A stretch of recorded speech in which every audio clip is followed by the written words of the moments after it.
नमस्कार। अभिज्ञान शाकुंतलम के अंतर्गत जो प्रथम अंक है, प्रथम अंक के अंतर्गत मैं आज आपको 28वां और 29वां श्लोक पढ़ाऊँगा। 28वें श्लोक के अंतर्गत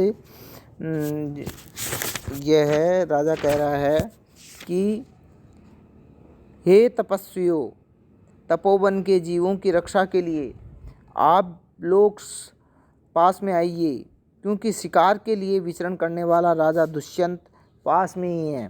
अर्थात भो भो तपस्विनः सन्निहितास्तपोवन सत्वरक्षायै भवत् प्रत्यासन्नः किल मृगया विहारी पार्थिवो दुष्यन्तः। कि हे तपस्वियों, तपोवन के जीवों की रक्षा के लिए आप लोग भवतः समीपवर्ती हो जाइए, समीप आइए, क्योंकि शिकार के लिए विचरण करने वाला जो राजा दुष्यंत है वो पास में ही है। और कह रहे हैं कि तुरग खुर हतस्तथा ही रेणुर विटप विषक्त जलाद्रवल्कलेषु पतति परिणतारुण प्रकाशः सलभ समूह इवाश्रम द्रुमेषु। तथा ही तुरग खुर हतः परिणता अरुण प्रकाशः रेणुशलभ समूह इव विटप विषक्त जलाद्रवल्कलेषु आश्रम द्रुमेषु पतति। तथा ही क्योंकि तुरग खुर हतः अश्वों के खुरों से उड़ाई गई, परिणीता अरुण प्रकाश है, परिणीता अरुण प्रकाश है, परिणित हो गया है, अर्थात क्या है, लाल कांति वाली। और अरुण सूर्य की कांति के, सूर्य की जो कांति है संध्या कालीन जो सूर्य की कांति के समान लाल कांति वाली रेणु धूली सलभ समूह है, इव टिड्डियों के समूहों की तरह है।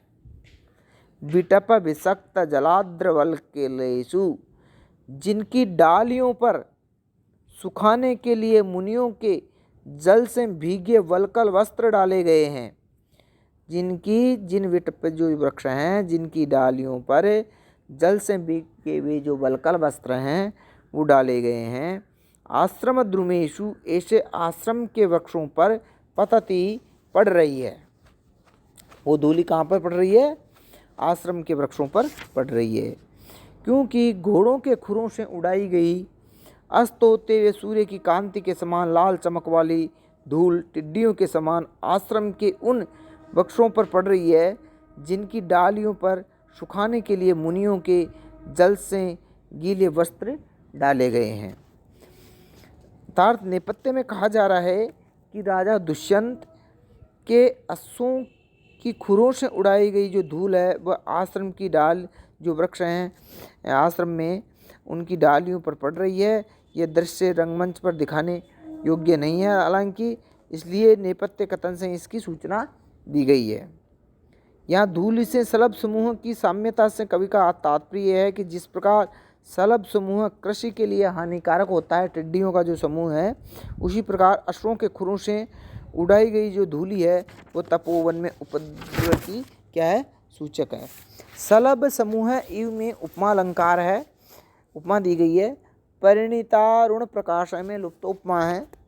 और तुरग खुर हतः आदि में सहेतुक वर्णन करने से काव्य अलंकार है और साथ ही अप्रस्तुत प्रशंसा और प्रत्यनुप्रास पे और पुष्पिताग्रा छंद है। पुष्पिताग्रा छंद का जो लक्षण है वो इस प्रकार है। अयुजि नयुग रेफतो यकारो युजि च नजौ जर्गास्य पुष्पिताग्रा, जर्गास्य पुष्पिताग्रा। नगण नगण रगण रगण यगण हो जहाँ पे, अर्थात अयुजि नयुग रेफतो, अयुजि नयुग रेफतो यकारो युजि च नजौ जर्गास्य पुष्पिताग्रा, वहाँ पर पुष्पिताग्रा छंद होता है। अर्थात जहाँ पर नगण नगण रगण और यगण हो और विषम के अंतर्गत और सम के अंतर्गत नगण जगण जगण और रगण हो, वहाँ पर पुष्पिताग्रा छंद होता है।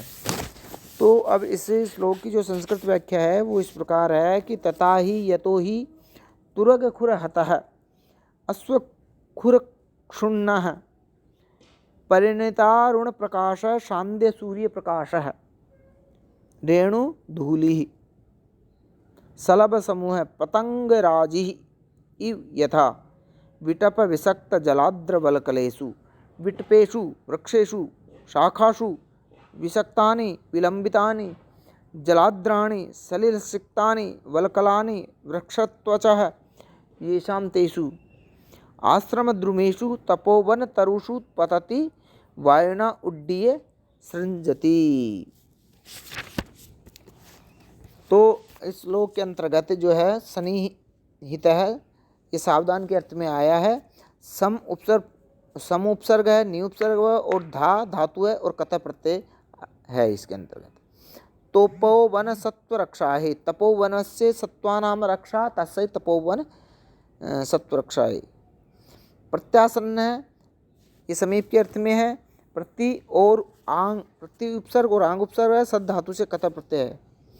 मृगया विहारी, मृगया विहर्तुम शीलम अस्य मृगया, वि उपसर्ग पूर्व गृह धातु से निर्णय प्रत्यय हुआ है।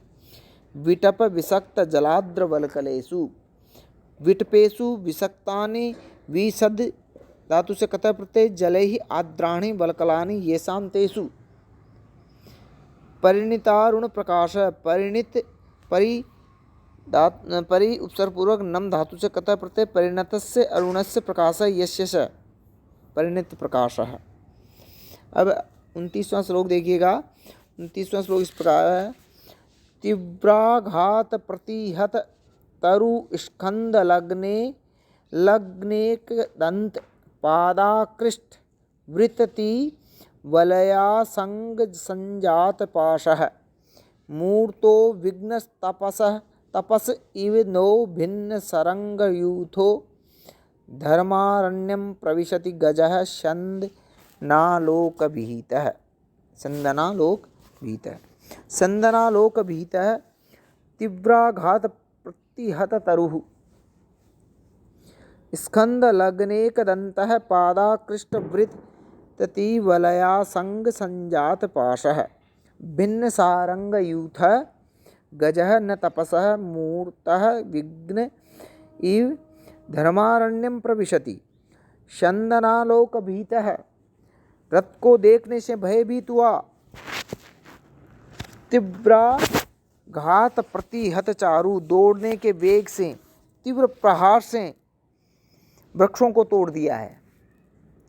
स्कंद लगनेक दंतः, पास में देखने के कारण एक दांत स्कंद भाग में जो तना है इस भाग में लगा दिया गया है, लगा हुआ है।